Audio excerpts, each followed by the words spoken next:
The Big Ten does a Texas two-step, division favorites struggle and then blow opponents out, and even Illinois wins. It's time to hit the rewind button on week 1 in the B1G.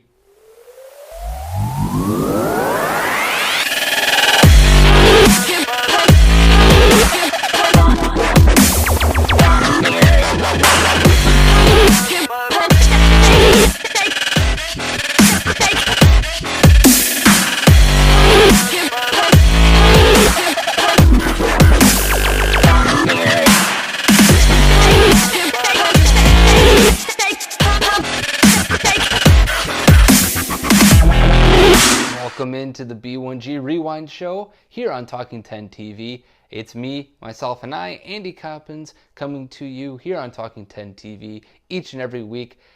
And now if you followed the podcast last season, you know what the show is all about. We celebrate the best and the worst of the Big Ten each week. It's our way of rewinding and unraveling the week that was in Big Ten football. So let's just dive right in with the first envelope, please. Biggest win of the week? Maryland. Now, sure, I thought the Terps would give Texas a game, but did anybody really see a 10-point victory coming? Did anybody see the Terps take 2, not 1, but 2 knockout punches and respond in kind? No, not even this guy who said this on the podcast this week. I think Maryland has found a quarterback. Maryland has some talent on defense. They've got a good offensive line, and they've got a hell of a running game. That's a combination that should scare Texas. And I get Tom Herman did a very good job at Houston, all of those types of things, but they kind of lost a lot of their firepower to the NFL in graduation. I'm not sold that this is going to be as easy of a season for Texas as everybody seems to think here. I'm not buying the 18.5 points. Jermaine Carter showed why he is in the mix as a top linebacker in the Big Ten. The team put up 51 points, had 263 yards rushing, and outgained Texas overall in the day. All of that on the road. Sorry, Michigan, your nice win wasn't this nice. And for its road win over a Power 5 team that was ranked at the time it happened, the Maryland Terrapins have the biggest win of the week. If we're going to talk about the biggest win of the week, we might as well back that up with the worst loss of the week in the Big Ten. Congratulations to the Indiana Hoosiers. Well, I don't really know if it's congratulations, but the Hoosiers win this category, and it's almost by default. Only 3 teams in the Big Ten lost in week 1, and we knew one of them was going to happen, opening the season with a Big Ten game on Thursday night and all. But the other 2 losses were Purdue to Louisville and Rutgers to Washington. Not really sure there's a whole lot of shame in those 2 losses given the state of #Puckers. But more on that in a little bit here on the B1G Rewind show. As for Indiana, there's no shame in losing to OSU. After all, it has happened 22 straight times if you're the Hoosiers. But Indiana had the Buckeyes on the ropes, and then halftime happened, and Tom Allen and company couldn't adjust to Urban Meyer and company, and that's why Urban Meyer and company are earning the big bucks in Buckeye land. Now, of course, in a week where the Big Ten only had those 3 losses, this is almost a default scenario. There were things to really like about Indiana during this week. There's some things to really worry about if you're the Hoosiers and Tom Allen. Mainly, they played well enough offensively to get things done in the first half. But then, defensively, they let big play after big play. They let a whole lot of things snowball on them. And that didn't happen a lot last year. I expected the defense to be a lot more stout. Yes, Ohio State looked very good. J.K. Dobbins and company, J.T. Barrett looked pretty good as well at times. But overall, for me, the disappointment here has to be that Indiana's defense just did not come to play in the second half at all and really hung its offense out to dry quite a bit. That being said, Indiana, you're the distinction of the Week 1 worst loss in the Big Ten. Congratulations. Now we move on to a category that won't ever appear on this show again, and that's the most improved from 2016. The winner? This was actually a really tough one for me because I think you can make a case for a number of teams. I think Michigan State was definitely up there, but I felt like 2016 was an anomaly, and 2017 will put them right back to kind of where they belonged in the mix for the Big Ten East Division. So I'm going to set them to the side here, and my choice for the most improved from 2016, your Purdue Boilermakers. Yeah, that's right, the other half of hashtag Putkers. And I know you can make an argument that there's nowhere to go but up, sure. But up from the bottom of the Big Ten to nearly beating an ACC title contender and a near top 15 team in Week 1? Yep, Jeff Brom's Chargers are going to be a lot tougher of an out than in previous seasons. And it's amazing what happens with the right hire. Speaking of right hire, let's move right on to most disappointing win. A really fun category for everybody to talk about, because, winning is winning and all, but style points matter here on the Talking 10 dais, if you will, and definitely here on the B1G Rewind show. So the most disappointing win, that goes to the Fighting Illini in Champaign. Illinois takes up the mantle after a 24-21 barn burner against Ball State. Just as Jeff Brom has proven to be on track to being a right hire, Lovie Smith's dud of a second season debut goes a long, long way to proving he isn't the right hire in Champaign, at least in my viewpoint. A 3-point win over a mediocre MAC team in a season where the demeanor and energy level of the team was going to be highly scrutinized. Folks, here's the deal. If Josh Whitman wants people to actually show up to games in Champaign, the team might actually want to show that they give two craps. Yeah, I'm sure that they care about winning, and I'm sure they care about each other.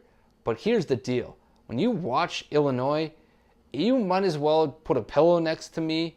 You might as well take a Dramamine and go to sleep, because they're not entertaining. They don't do anything to jump off the page. And when you're trying to rebuild a program, you've got to find an identity. You've got to find something unique. And we just haven't seen it. And I think part of it is Lovie Smith himself just isn't an energetic guy. He's really difficult to listen to when he talks. And you have to wonder if he's got the motivational skill to really lead a collegiate program. I love Lovie Smith as a human being, but here's the deal, Lovie. You got to bring the energy level up. You simply have to. That's on the recruiting trail. That's on game day. You've got to find a way to energize this fan base, because nobody wanted to show up for the season opener against Ball State. And if you continue to play like this, you're getting your brakes beat off come Big Ten season, and nobody's showing up to games in Champaign again. And that's a major problem in year 2 of the Lovie Smith era. For me, I'm starting to already ask the question, should Lovie Smith even be there anymore? And if I'm Josh Whitman, I'm doing some serious soul searching if things don't turn around quickly for Lovie Smith and staff. Because that defense, Lovie Smith is supposed to be a defensive guru and ain't very good. And that offense, nothing special. That offensive line, still a joke. The run game, no good. And Chase Crouch, while dynamic with Mikey Dudek, it's about the only thing to really take away positive from this game. Congratulations. Loved seeing Mikey Dudek back from a 2-year absence due to back-to-back ACL tears. Not a bad debut. Pair of catches, 42 yards, and his first touchdown. Gotta love that part of this game, but very disappointing overall from the Fighting Illini. Scores in the books.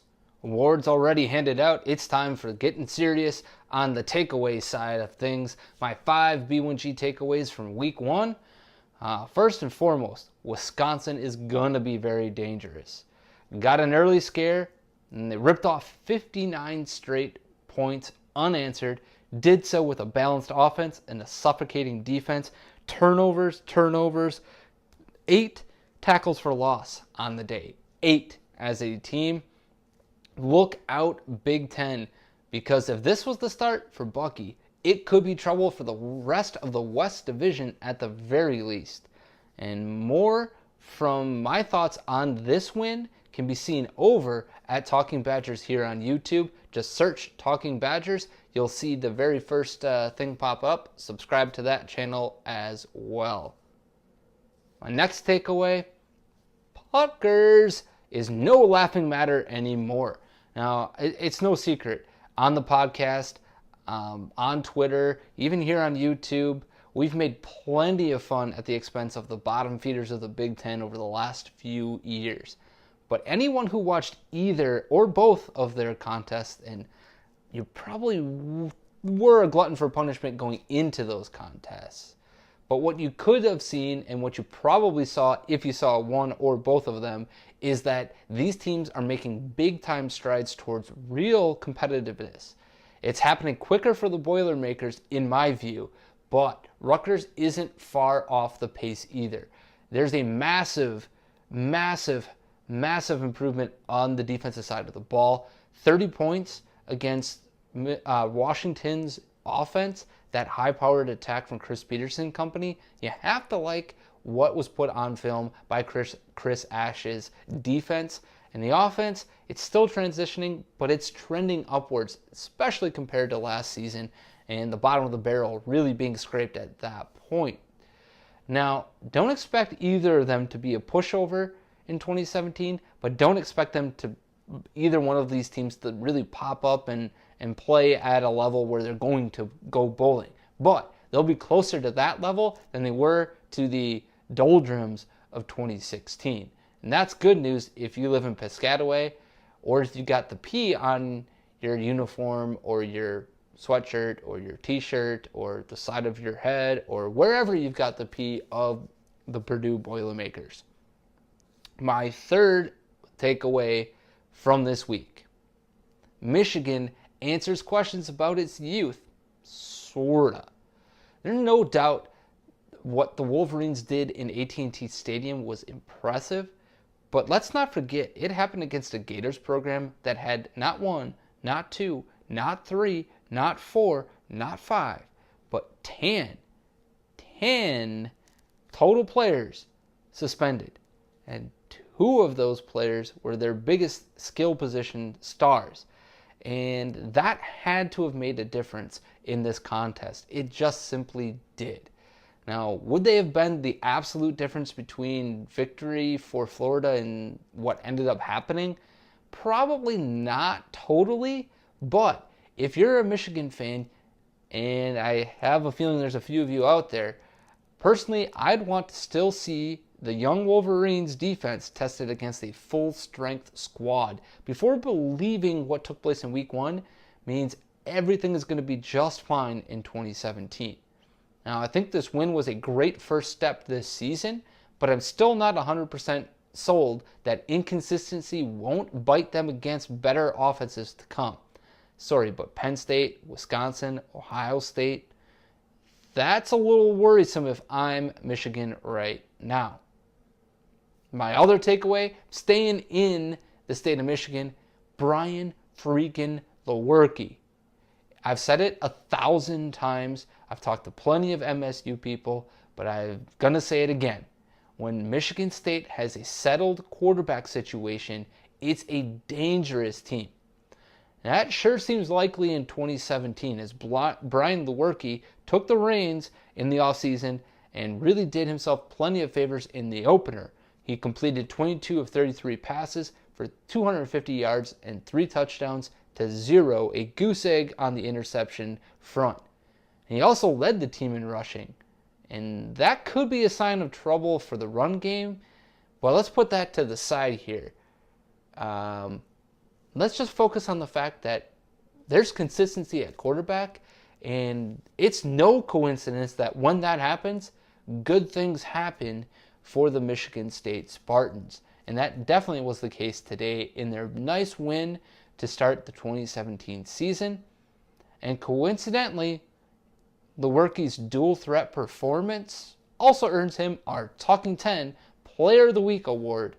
I mean, you lead your team in passing, you don't throw interceptions, you throw 3 touchdown passes, you throw for 250 yards, and you lead your team in rushing. Pretty sure that's Player of the Week worthy. And our final takeaway of week 1 for the Big Ten. Penn State, still a title contender, folks. And while everyone was busy looking at Ohio State's great second half performance and sucking up to the Buckeyes, Penn State was putting a 52-0 blanking on Akron. Now, sure, the Zips aren't great, and they sure aren't Indiana in Bloomington, but this game for Penn State served notice that there wasn't going to be any complacency from the reigning conference champs. And Saquon Barkley, he just needed 14 carries, folks. 14 for 172 yards and a pair of touchdowns. Mike Gesicki also did his best Troy Fumagalli impression. Or wait, is it the other way around? Either way, he put up 6 catches for 58 yards and a pair of touchdowns through the air, while the defense pitched a shutout. Yeah, this was definitely impressive as hell for me, and the reason why I believe they deserve to be the number 1 team in our weekly power poll. Here it comes, folks. Plug. Folks, this is going to get released on Monday morning each and every week, and it's going to be exclusively released here on YouTube. So don't forget, that's a reason enough alone to subscribe to YouTube, as well as the B1G Rewind show each and every week. And of course, we'll have some other exclusive content weekly as time permits. Hey, we've got other jobs to do as well. And that does it for this week's B1G Rewind show on Talking 10 TV. Don't forget to hit the subscribe button somewhere, possibly right down here or here. Either way, hit the subscribe button. If you like the show, awesome. If you don't, okay. Let me know. We'd love to get some feedback on how we can improve, what you like, what you don't like, and everything in between. Do not also forget to follow us on Twitter at TalkingB1G, and of course myself at AndyOnFootball. Until next week, keep on living the B1G life.